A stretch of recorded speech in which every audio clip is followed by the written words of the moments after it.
Hi there. Did you know that FHS's official colors are yellow, black, and yellow?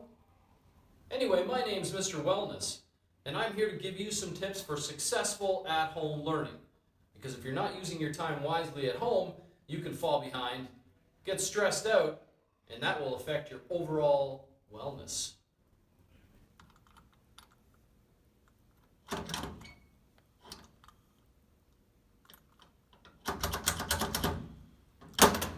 It's probably not mine anyway.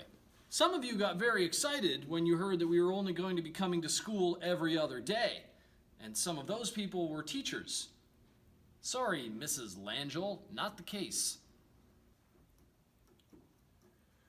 Some of you thought that coming to school half-time would be a breeze, but boy, were you wrong. That's right. Trying to fit a whole week's worth of learning into 2 or 3 days is tricky, so let me give you some tips for more successful at-home learning so you can keep up your end of the learning partnership.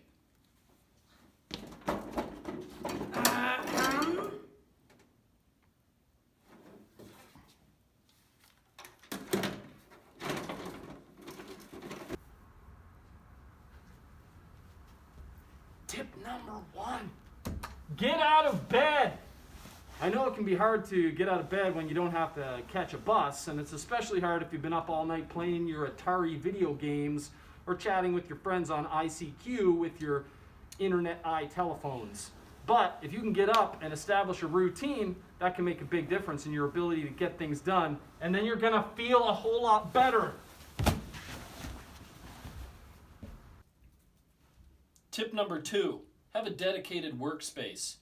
Not everybody can have a sweet office like mine with no window to the outside world and the faint smell of lamb and tuna fish casserole that I had for lunch.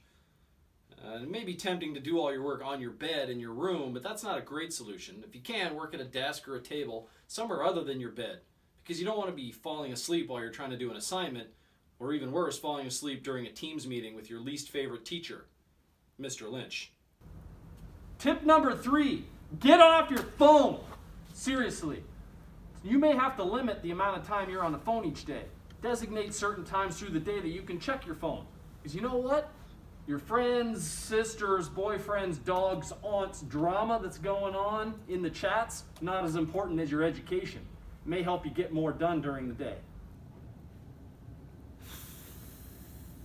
Tip number 4, break your workload down into manageable chunks. If you can prioritize and take big projects and put them into manageable pieces, then you'll feel successful each time you complete one of those pieces, and it's easier to get things done by the deadline. Oh yeah.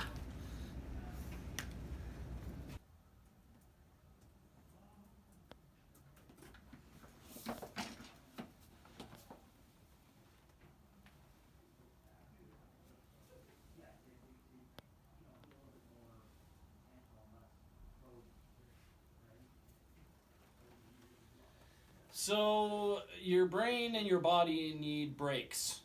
So in fact, sitting on your rear end too long can cause the much feared dormant syndrome. It's a real thing. Look it up. Link in the description.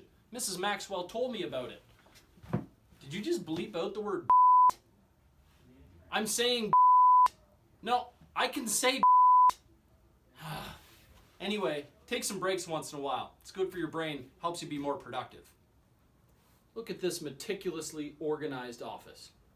And we can't all be super organizers like Mrs. Hamilton here. Ain't nobody got time for that.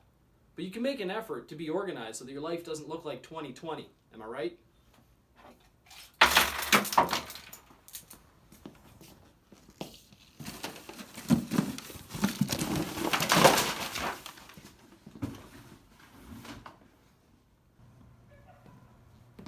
So in short, your at-home learning days are just as important as your in-school learning days.